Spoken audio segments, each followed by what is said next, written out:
Hello, everyone. I'm Lawrence Singleton, Dean of the Lubin School of Business. I'd like to welcome you to the Dean's Roundtable. Today, we're really pleased to have with us Ms. Laura Plotner, who is a 1990 graduate of the Lubin School of Business. She currently serves as Treasurer and Director of Chastang Partners in Florida. She has more than 25 years of experience in public and private accounting, and she provides tax compliance and consulting services on a full range of tax issues. Her experience includes working on multi-state issues, international tax services, and public SEC clients. She specializes in organizational and transactional planning related to state, local, and international matters. Her extensive international expertise includes both inbound and outbound transactions and structural planning. She has presented international, state, and local tax planning strategies for manufacturers to various groups, and she specializes in IC disc opportunities. As I mentioned, she received her BBA in public accounting from Pace University in 1991, and she completed her CPA shortly thereafter. She also earned a master's degree in taxation from the University of Central Florida. Please welcome Laura Plotner to the Dean's Roundtable. And Laura, I'd like to begin by just asking you to add on to what I told people about you in the bio. Tell us your story, if you will. We'd love to hear from you. Sounds great. Thank you so much.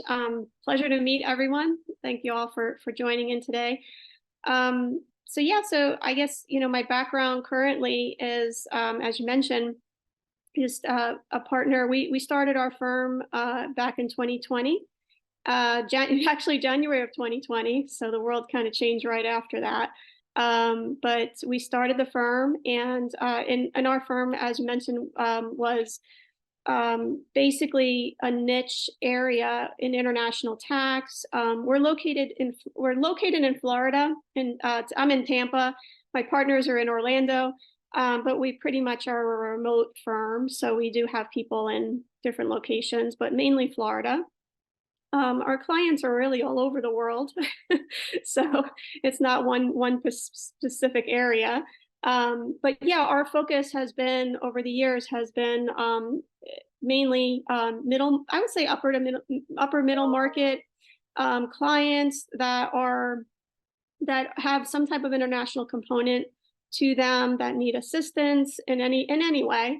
And our model is very much a client service based model. So we pretty much will go out of our way to make sure our clients, have a good structure in place, but also monitor it, make sure that, everything is kind of working the way it's supposed to be. So we're very hands-on, is kind of the way our model is set up. Very good. Very, very, very interesting. Yeah. I'd like to open the floor now for questions. If you have a question for Ms. Plotner, you can raise your hand like this, or using the raised hand function of Zoom, or you can put it in the chat where Molly McGinty is monitoring the chat. I'd like to start by just asking you a question about how was your educational experience at Pace University? If I could just ask you directly, and what were some of the things that drew you to Pace? And I know you commuted to school. Just if you don't mind, just talk about that a little bit. Sure. So I think what drew me was I wasn't quite sure what I wanted to do when I entered Pace, but I did seem to like, or I seemed to enjoy the accounting aspect. I think my mindset was more in the audit field when I entered. I thought I would want to kind of focus on audit. I wanted to almost do like internal audits, like internal controls and that type of thing. But as I was getting more and more classes at Pace, I seemed to always veer towards tax. Like tax just kept coming up, or I seemed to gravitate that way. So that's how I kind of got started. I knew I wanted to do accounting in some capacity. So Pace was a perfect fit for me. At the time I was living in Brooklyn, I grew up there. And so I just, was commuting and also working part-time while I was in school. But I feel like what I got, I think the thing that drew me the most, I think, was some of the professors and some of the practical knowledge and experience that they would share. I think while I was going to school there, I learned so much, and I think that really just kind of drew me to kind of focus more on a career towards tax by the time I graduated. Yeah. When you look back at your time here, are there any, and this is for the benefit of the students in the audience, are there any skills or classes that you wish you would have taken more of, that looking once you got to work that you wish, geez, I wish I had more X or more Y or anything like that? Any guidance for them? I'll be very honest on that one. My two partners are fluent in multiple languages, and I, could kick myself because I've tried. I am not fluent, but my partners are, and I think it's such a wonderful skill set. Even one additional language is such a great thing.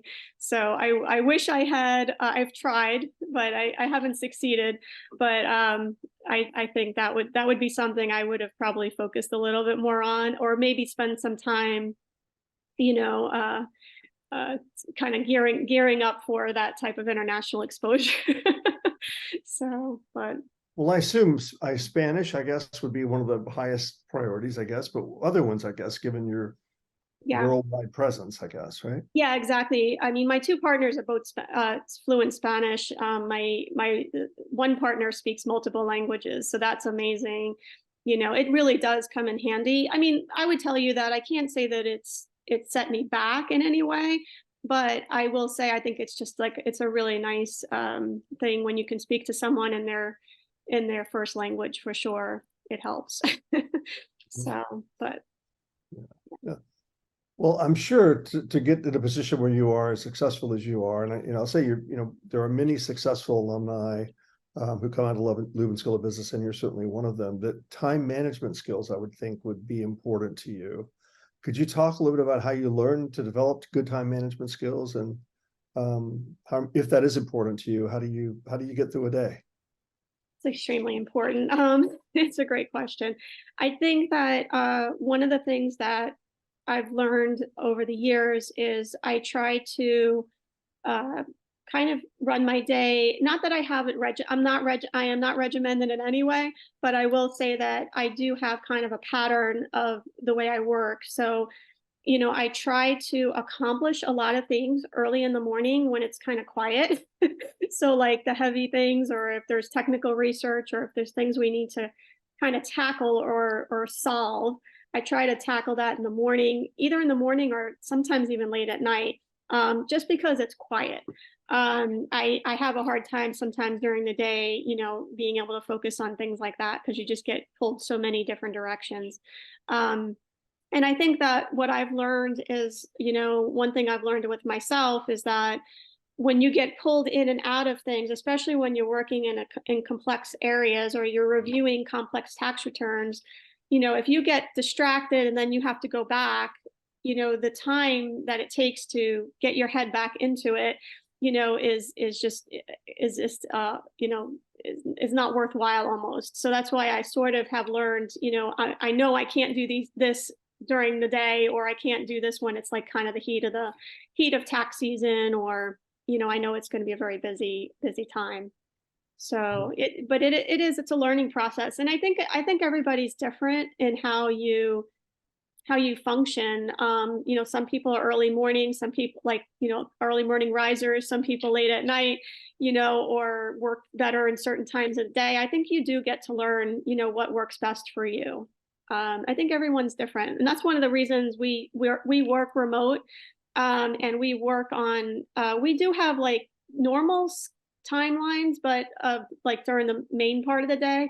But really, everybody has the flexibility to do whatever and work whenever they feel like it's going to make the most efficient, timeline.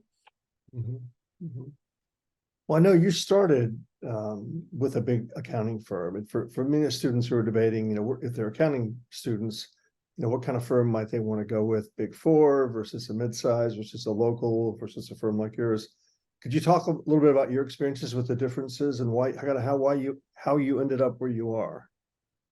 that's a great and interesting question because I feel like I've worked in all of them. I've worked in very small, I've worked in very large, I've worked in private for a while as well. So I've kind of run the gamut, I feel.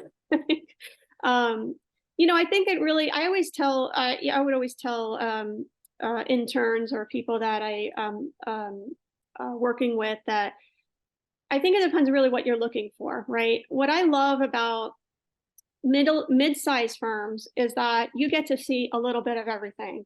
When I worked, I think again, it just depends on which direction you want to go in. I think in the long term, but large firms are amazing. I think the knowledge and the experience level is, you can't you can't really get that anywhere else. And so I was at PwC when I first graduated, and that time was, amazing, and I learned so much.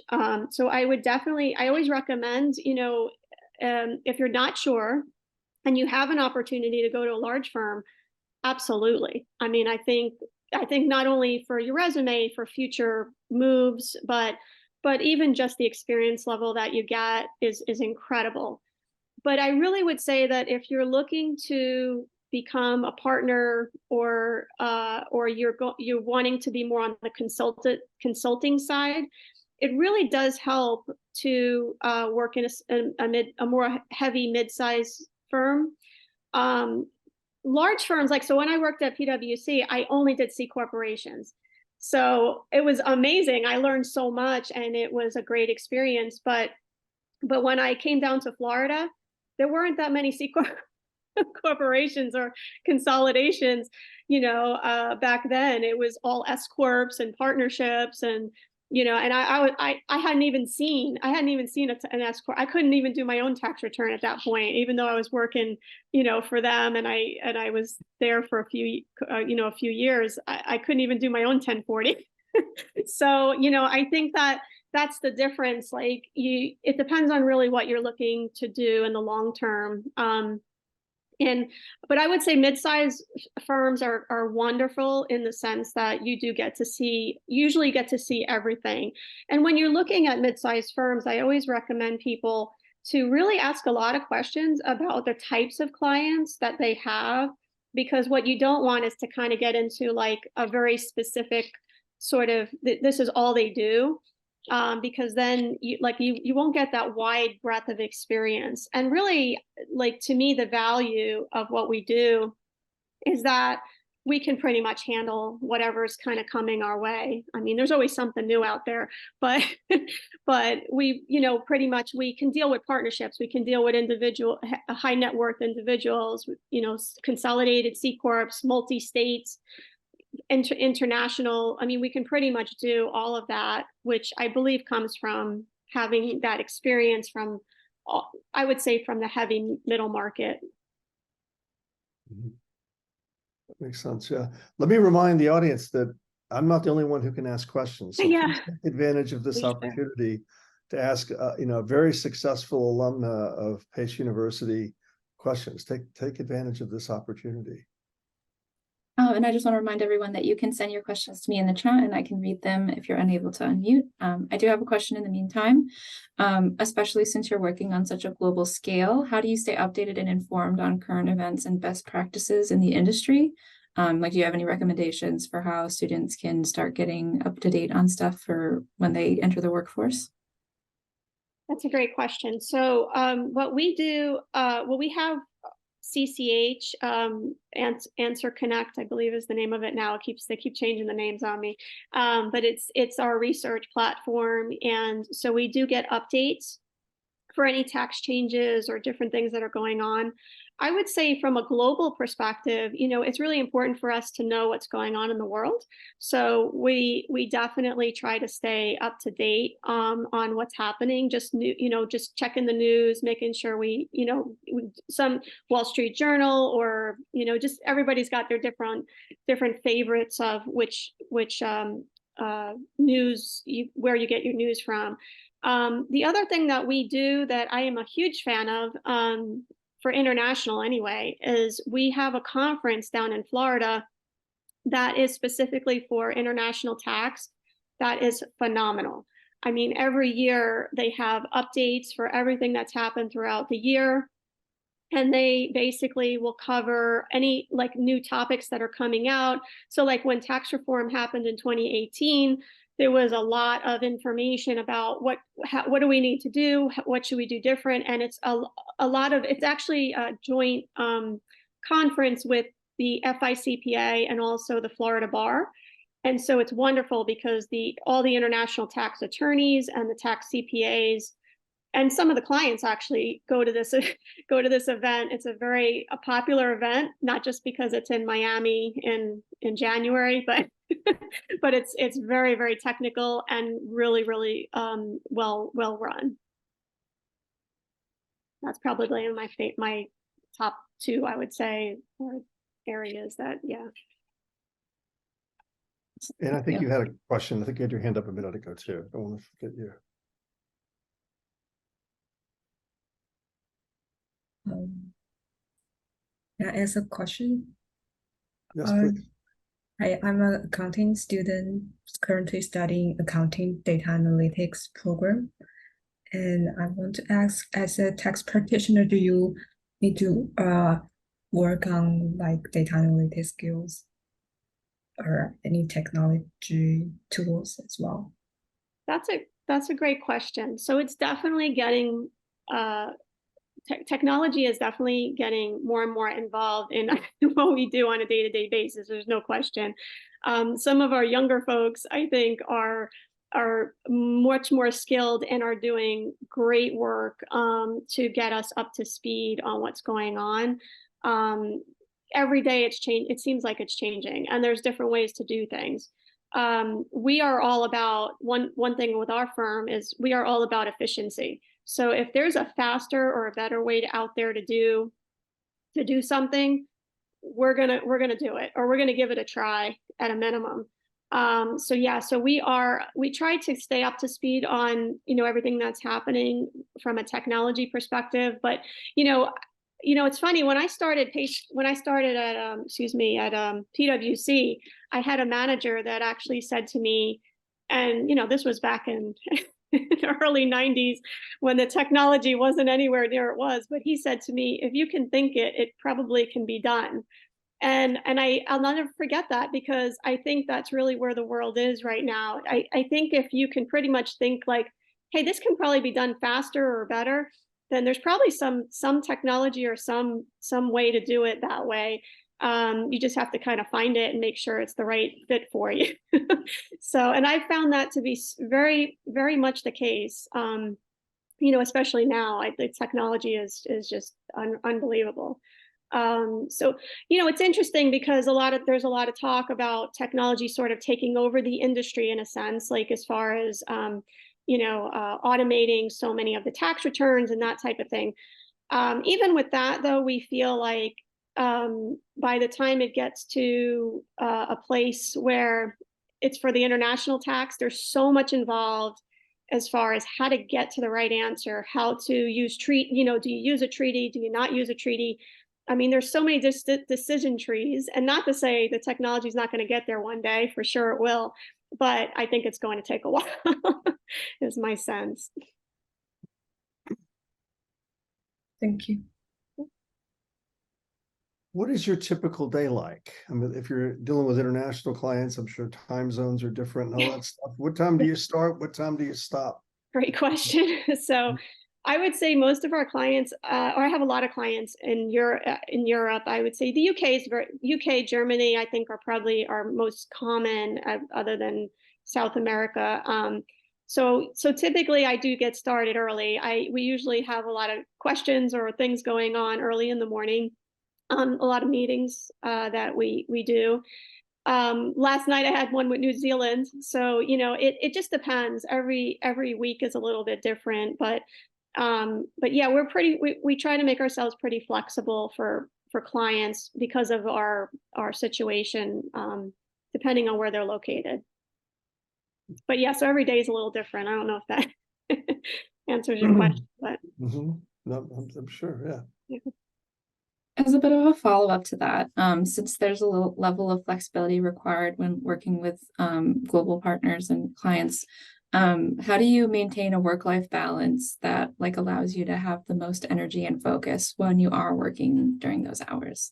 Yeah, and that's always the challenge, right? That's always the balance. I think that I think working from home, we've basically have a remote model. So we work from home. When I've looked at that, how much time it saved me and our people, I mean, how much time it saved us. The commuting, even lunch or going out to grab something. I mean, just everything.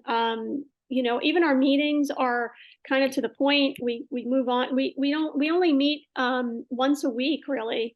We've during tax season, sometimes it's twice a week, but we try to leave people alone.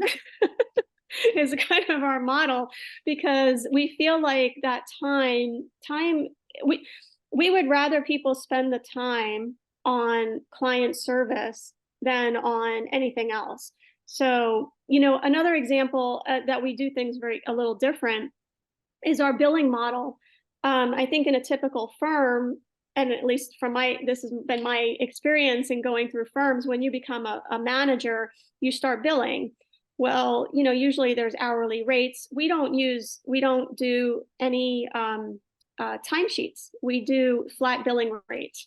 So our billing system is super simple, and actually, it's our admin team kind of handles pretty much all of it.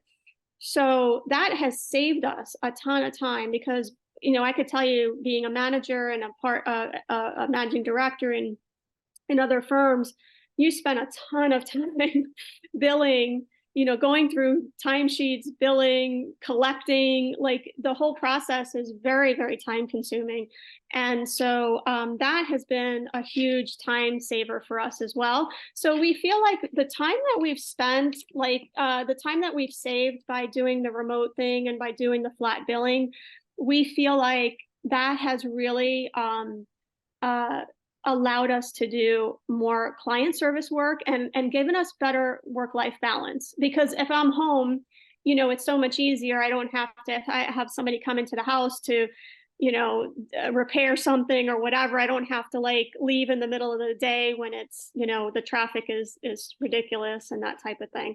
And we found that we've been able to hire people because of that, because especially moms that are maybe working and their children are going to school close to home or in daycare, there's a comfort to be right there and to be home and to be close by. So we feel like that's really given everybody peace of mind, and that peace of mind, I think, has translated into better overall client service, in my opinion. We've debated it. Believe me, we've debated it for. We go back and forth. Sometimes we think we need to go back to an office, but then every time we do, we get back to the same answer. So we're kind of sticking with it at this point. Yeah, thank you. We have a question in the chat from Abigail. So Abigail's currently an accounting major and recently interviewed for a Deloitte audit and assurance internship. Do you have any tips on how an intern can perform in order to land a full-time employment after their internship? That's a great question. I would say communication. I really think that communication is so critical. If you're working on something and they give you a project and you need help, or you need direction, or you don't feel like you're going to be able to meet a let's say they give you something and you don't feel like you're going to be able to get there by the date that they wanted it by. And if they don't give you a date, I would ask for a date. I would, ask ahead, what's the timeline on this? And if you can't, for whatever reason, to me, the earlier, the better that you communicate something like that. I think that people just want to know that whatever they're giving you, you're going to do it to the best of your ability. And then when they get it back, it's going to be in decent shape. I think that's the key. If you can do that, you're going to get more and more work. And I think that the more work they give you is a good sign of that you're going to get an offer for sure.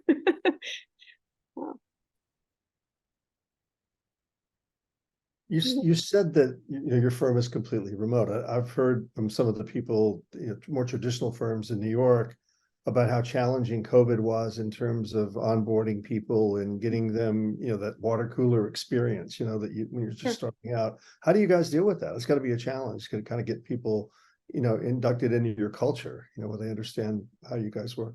Yeah, no, it's a great question, and I think that is our biggest challenge. I would say what we've put in place is we actually have monthly meetings, so we do meet in person one time a week.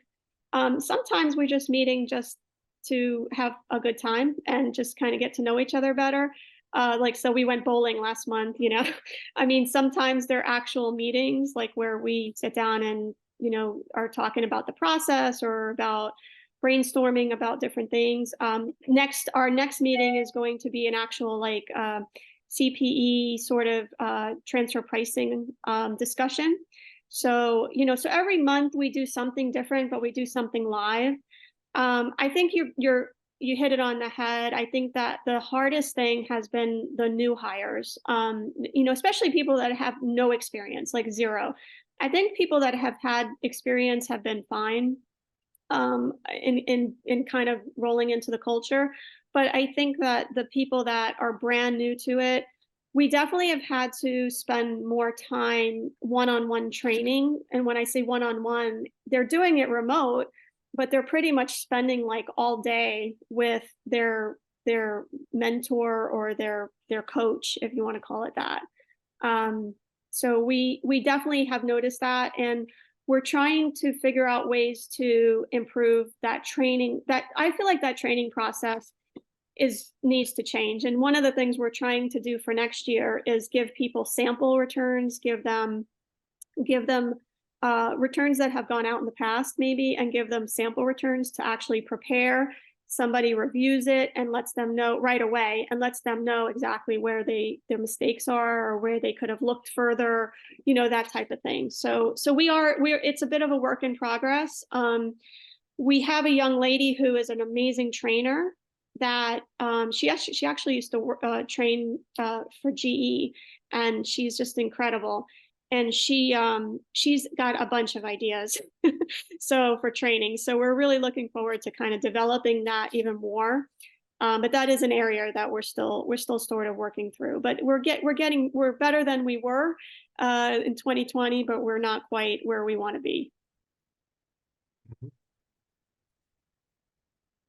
I feel like I'm monopolizing all the questions here with you. I want other people to encourage them to step up and ask some questions. But what are your main challenges that you see in your current role? I mean, is it keeping up with the current tax law changes, international law changes? Is it people issues? What is it? What are your main challenges that keep you awake at night? I think the challenges that we've seen are mainly choosing the right people to join our firm. And when you mentioned about the working remote and the challenges, we did have some situations like early on that did not work out well. And what we found was that not everybody can work remote, and for different reasons. I mean, we had situations where I think somebody was an amazing employee when they were in the office that I used to work with, years ago. And then when they were trying to work remote, they just couldn't, because I think you have to be very disciplined, and, there has to be a level of, where you can shut off the surroundings, so to speak, and be able to do the work, focus on the work. And so what we've realized, I think, and this was our biggest challenge, was that, we have to figure out a way to be able to determine whether somebody can work from home or not, or can handle it, or can kind of be a good fit in that regard. And we've actually used some testing, and some different ways that we do that. And so far, our team, I think we feel great about our team right now. We feel like everybody's working really well. Everybody's very efficient. I think it's working out. But we did have some bumps along the way, and I think we had to learn that. It just wasn't a one size fits all, I guess, and I don't think anything is these days. I think that's that's part of the issue. It's, you can't fit everybody into a mold, and it just doesn't work. I think everybody's different. There's different personalities, and if we see someone that we feel like needs help or is feeling like they want to get out, or they want to, I want to get out and meet the clients. I want to do, we purposely will go out of our way to get them out, so again, I think it's a very personal, situation that you kind of have to get a good feel for where everybody is at, and whether they're doing well, or if anybody's struggling, then we'll spend probably a little bit more time trying to coach them. Mhm. Mhm. Okay. Well, I noticed that one of the students asked the question, and she's in our MS in Accounting, Data Analytics, and Technologies program. How important is big data and analytics in your practice? Do you see that you use big data, use analytics a lot more in your work than you did 10 years ago, 15 years ago? I would say yes. I think it's going to be more and more, though. I totally agree. Like, I think that's definitely that's where we're heading for sure. Mm-hmm. Yeah. I know that the CPA exam is changing a lot next year, and we're trying, as a school, to conform the curriculum around the new CP evolution project, all that kind of stuff. And a lot of that is around technology. I'm sure it's going to transform the practice in the next few years. I'm sure that that's the case. It's interesting because we hear of other countries too that have already some of that in place. It's interesting because we always feel, I think as US people, we kind of always feel like we're the cutting edge, but really, I think some of the other countries are kind of ahead of us in this regard. And like, I know in Australia, I think they're much more technologically advanced when it comes to the tax returns and tax filings. So it's coming. It's one of those things that are going to change for sure. But I think that there's a level. I'll put it this way: there's a level of gray in the tax code. There's black and white, and then there's gray, right? And sometimes you'll read something, and you can read it a couple of different ways, and you can go and look at the case law, and you can check into different things, and you might be like, man, that actually may be a position that we can take. And it's not that it's wrong, not that it's right or wrong, but it's a position. And if that position is something that the client wants to take, that's and we're in agreement with that, it's not risky, we'll take that position. I think that's where it's going to be difficult to get beyond the simple sort of 1040 technology experience. I mean, I'm sure, like I said, I'm sure it's coming at some point. I don't know how far along that's going to be, but I think those are the things that we don't see that changing like anytime in the near future, because there's just too much gray. I mean, it takes it just takes, a position that, you have to kind of dig into. And again, the technology will get there, but I don't know how many of those people are out there, looking to do that, because I think you're going to go after the big volume first, and all the 1040s, and trying to turn out the ones that are simple. I think those for sure will be all technology based, but we see it coming. It's just I just don't know that. I don't know how long it's going to take, I guess, to get to what we do. Yeah. In a drastic way. Thanks. Are there any other questions for Ms. Plotner?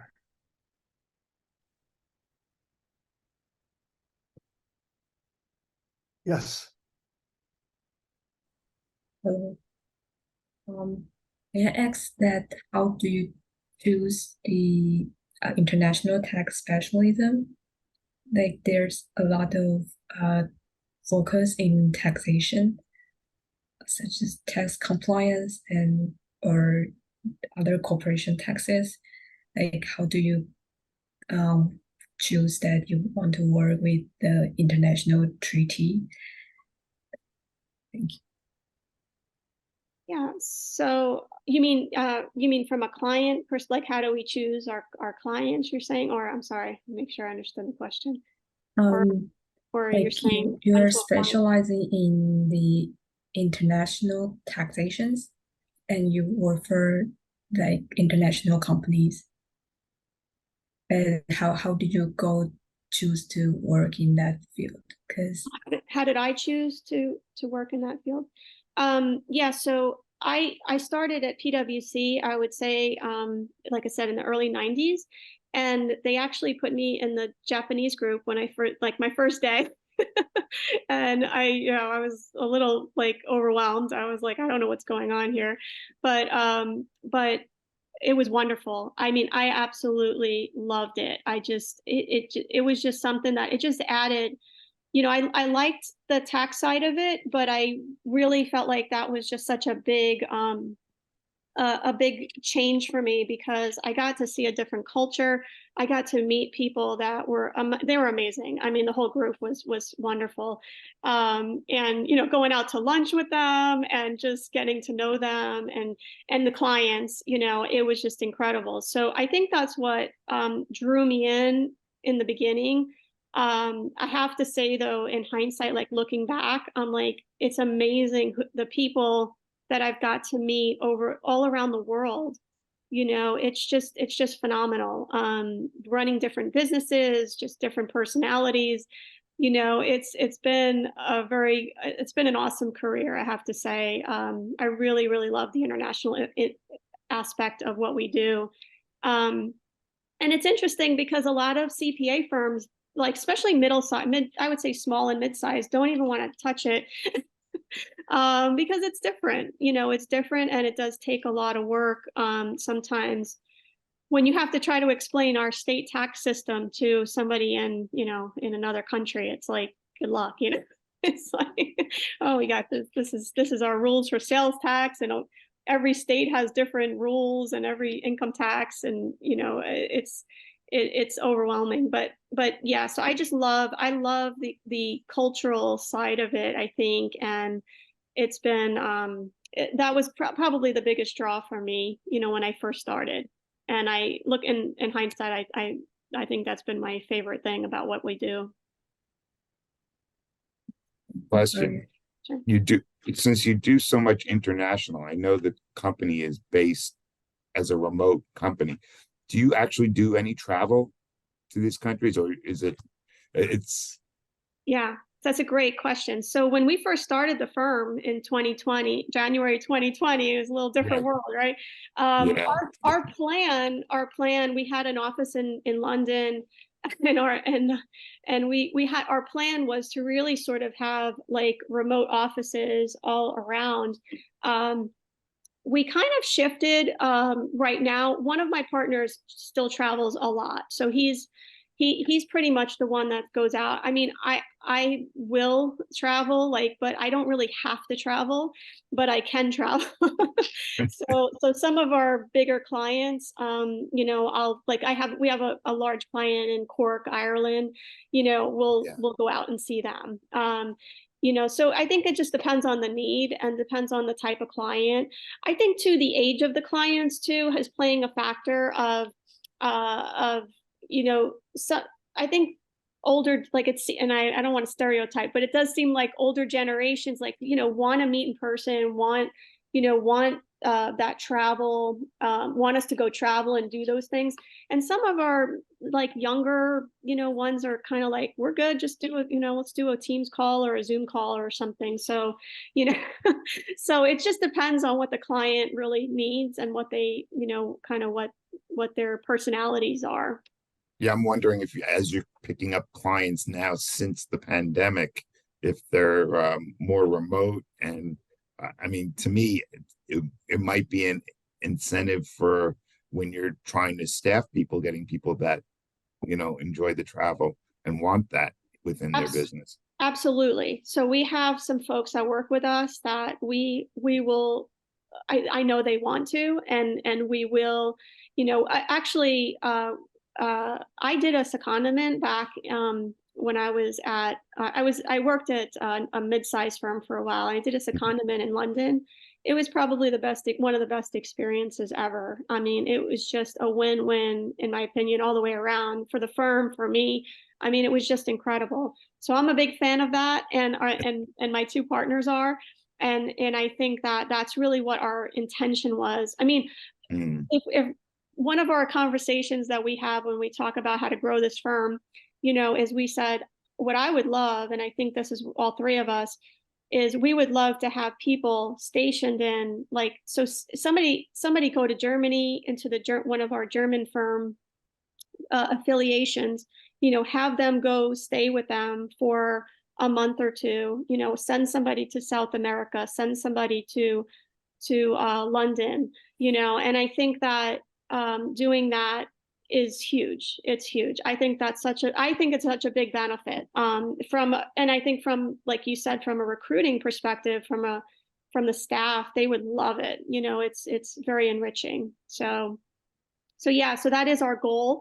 Like I said, we kind of got a little delayed, I think, because of COVID, but that is our intention to kind of go to a model like that. But I also think it's interesting when you say that you were going to plan actual offices in London and other places. Yeah. Think of all the money that the company is saving by not having those remote offices. We kind of stopped it right then because of that, and we just decided that it wasn't the right time. I will say this though, what was interesting about our model was that on January 2020. Our model was we want to be able to work remote anywhere at any time, because we had partners that we want to are traveling, and we want to have that access no matter where we are. And so our systems were built like from the get-go for that. And so when all of that happened in 2020, our IT guys were like, you guys were like way ahead of the game. Because we had it all set up like that, for a different reason, of course, but that's... Yeah, I when after first meeting you, I was like, wow, they were so ahead of it. How did they know there would be a pandemic? There hadn't been a pandemic in almost 100 years. Yeah, right. Yeah, we didn't know any, it wasn't definitely nothing like that, but it was just I guess blessing. Luck. I don't know, like we just got Luck. blessed. I don't know. But thank God we did, because we were able to really not miss a beat. I mean, as soon as everybody started, because we did have offices, we still have an office in Orlando. I probably should mention that. We do have an office space in Orlando, but we don't go there every day. But really, we were going there. They were going to the Orlando office. We had an office in Tampa, like a Regis office, and then just to start. And then when COVID happened, everybody was like, you know what? Let's just work from home. It'll be safer. Everybody will be at peace. And so that's really and we just decided never to go back. I mean, just after we started thinking about it, talking about it to our team, everybody was in such a better place, it seemed, if we just stayed put. So that's why, what we did. So now you have like a little office in your home somewhere. Yeah, so everybody's different, and that's another issue that, is your home set up for a home office, because that's another another challenge. We have like one of our employees, we're actually debating, like, should we get a small office? And we may do that, because he has a little one, he has a baby at home, and everybody's situation is a little different. So again, I think we may do small offices, like, kind of strategic, like to where our people are, if we need it. But so far we've been pretty good, or everybody seems to have gotten used to working the way we work. Are all your employees in Florida, or are there some outside of? No, well, most in Florida. We have one in Maryland actually right now. Okay. I think she's the only out of state at this point. Okay. Yeah. And I guess none internationally. We did have somebody in London, but again, it was kind of it wasn't working out the way we had all hoped, and so he pretty much, and I think COVID really, it was a big changing for them, I think, over there, even more so in some ways than Florida. I felt like Florida kind of reopened, pretty pretty quick, probably quicker than the rest of the world wanted. But in London it was a lot different. I'm sure in New York was the same.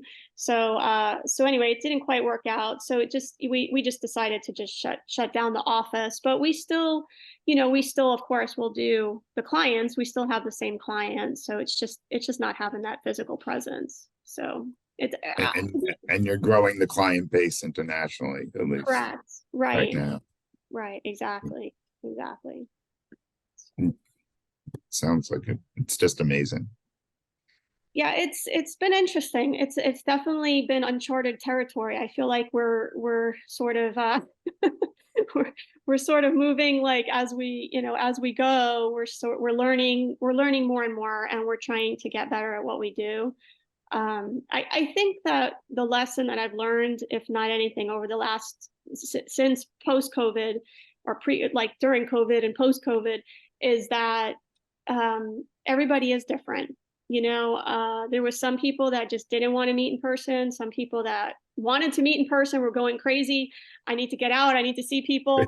I think you have like such a diverse, every personality is so different. And so I think we're trying to figure out how to cultivate, and have what will give everybody the most peace of mind to perform the best and to kind of produce the best answer for the clients, but then also, for their own careers, and give them that balance that was mentioned earlier. I think having that is huge. I never had a dog because not that I have a dog now, but I never had a dog because I was like, I'm never home. I was working an hour away back and forth, and I had a commute.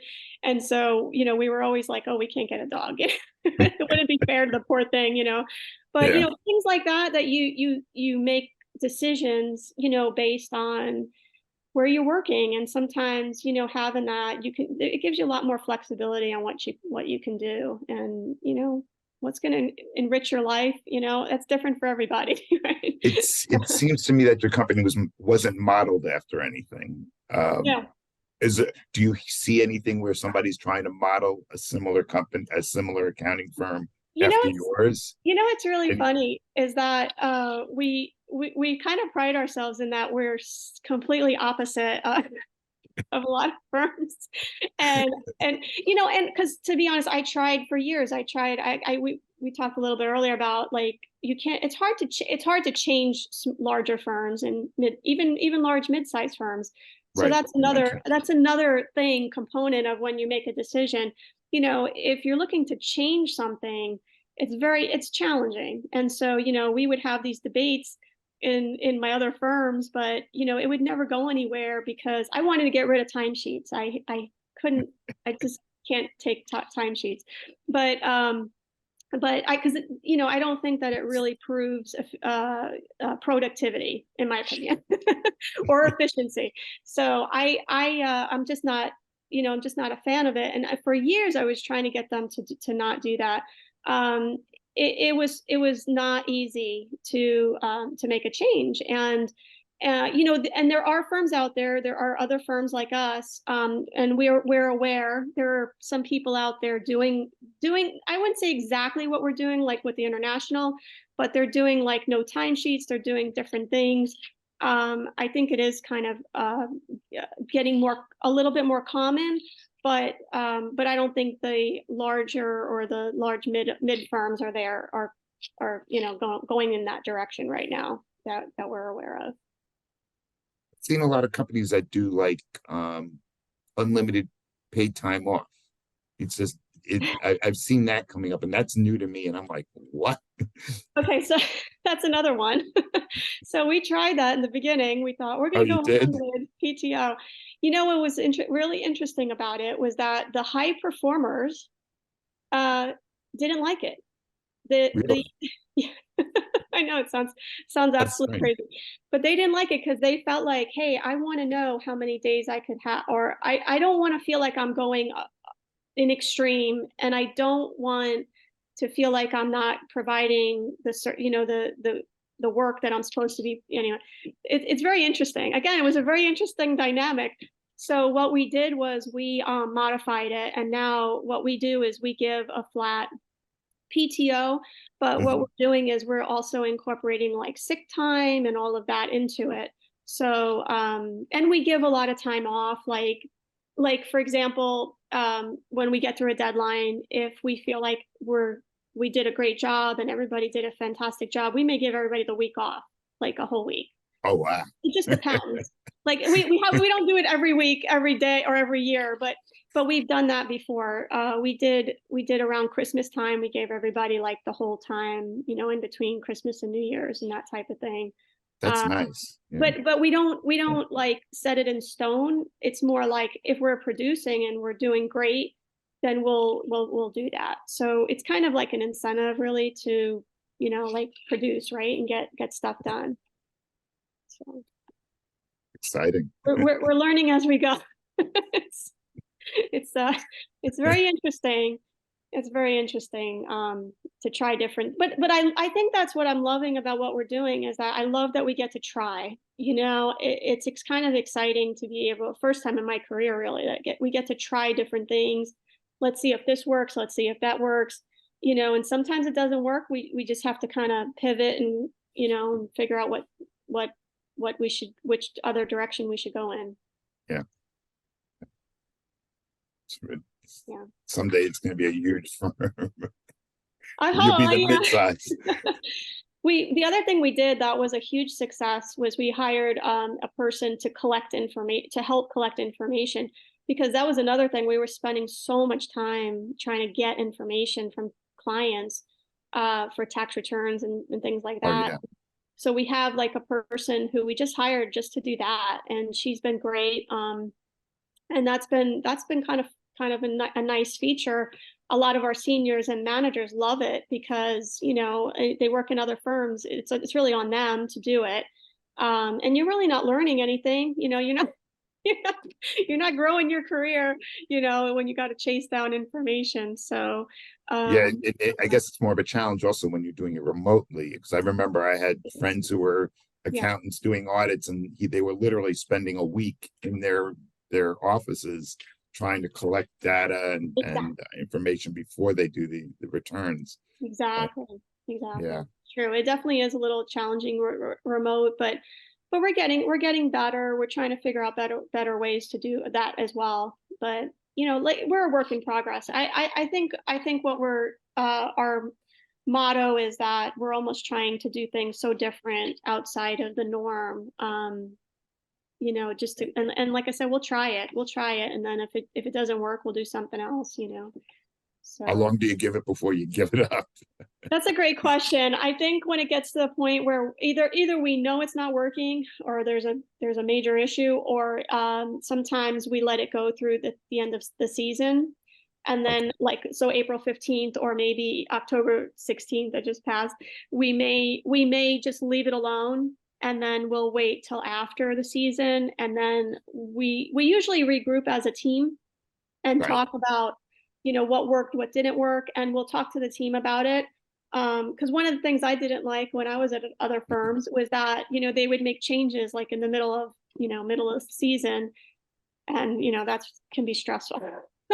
So we wait till after, even if it's not great, or unless it's like completely like a disaster, then of course we'll pull it right away. But we haven't So had that. otherwise you muddle through to the end of the season, Yeah, then you sit down exactly. and make a group decision, a partner's decision. Exactly. We like to get input from everyone because, everybody's seeing things from a different perspective. I mean, that includes everyone. Like we have the admin team. It's everyone. I mean, we have everybody sitting down together and talking about it so that we're not, making a decision like, hey, this is going to make my life better, but then, it's going to cause a nightmare for someone else. So we kind of sit down as a group and figure it out. I could imagine with all the changes on the tax laws and everything else, the reform that there was a lot of changes in process and all. Yeah, I mean, tax Just- reform was huge for us because of all the international changes. We did a lot of work, and we're still doing a lot of work on, when we get new clients, we see some of the work that was done for them, like in the middle of tax reform. And so there's still a lot of work that we get through that way as well, because from that, I mean, just purely from the tax reform issues, because there was so much to learn in such a short period of time that every firm, I think, was just doing the best that they could. And, and yeah. Does any of that revert back at some point, the tax reform, or is it here to stay? Well, there's more changes. There's more. Well, there's some changes coming, like tax rates, like on the GILTI and things like along those lines. I don't know if you guys know what the GILTI tax is. No, I don't. So the GILTI tax. Well, okay. So 2017. I don't know if everybody's aware, but in 2017, there was a big change in the tax law where, if you owned a foreign corporation offshore and they were earning money, you could keep the money offshore and not take a dividend back. And you would basically not have to pay tax on it in the US until you bring it back to the United States. And I always use the Cayman Island as an example. So, if you own because we actually have a client like this, they own a hardware business in Cayman. So it's legitimate business, active business, trader business. And they were making money in the Cayman Islands, no tax to be paid in Cayman. So they didn't have a U.S. tax situation until they took the dividends back to the U.S. to the owners, and that was the old rules. And then in 2017 they came out with the repatriation tax, which was basically, if you have offshore earnings and profits, you have basically you have to pay tax on all of it, like that has been accumulating. So that alone was a lot of work. Yeah. And then after that year, 2017, then 2018, this GILTI tax kicked in, and it's a terrible acronym. Trying to explain that to clients, but it's the Global Intangible Low Tax income is basically like, any profits that get generated offshore, you have to go through this formula to figure out, and you have to basically essentially pay tax on a piece of that profit. And so anyway, so that was a lot of work for us. Even prior to us starting the firm, there was a lot of work there to be done. So we felt like it was kind of the prime time to jump out and do it, to do a niche firm. Yeah. No, it's very interesting stuff. Yeah, no, it's creating business for you. Yeah. I mean, they were going after mainly the Googles and the Apples and, all the offshore money that was sitting out there. And they got a lot of money back because once everybody was taxed on it, they started, the money started sort of coming back. Actually. You might as well. Yeah, exactly. But it is very interesting. But a lot of our clients are, like I said, we have some larger ones, but most of ours are like kind of middle market. So they got caught in the middle of all that. And yeah, it was a big impact for them as well. Wow. So. You're clearly in a very interesting business. There's no question about that. I'm sorry we're out of time. I really am sorry for the time. We've been over, and I appreciate your willingness to do that. So we really appreciate you taking time out of your busy day to be with us and talk to students about your career and all the interesting things that you deal with and your path to get where you are. We have a small token of appreciation, and unfortunately, I can't hand it to you over the internet. So look for it to be delivered to your home office in the near future. But I want to thank you very much, Laura Plotner, for being with us today. And thank everybody else who joined us today on the Dean's Roundtable. Thank you. I just wanted to say that my time at Pace was unbelievable. What I've learned and the level of knowledge and technical day-to-day information, I think, was invaluable. So I'm really grateful, and yeah, thank you for everything. For Pace, I'm a big fan, and like I mentioned earlier, I love looking at when I see resumes with Pace graduates. I'm like, grab them. We don't get a lot of them down here in Florida. You might get more after this. So, yes, yeah. That's the case. Yeah. Thank you so much for your time. Thanks, everybody. Thank you all for joining. I appreciate it. Nice meeting everyone.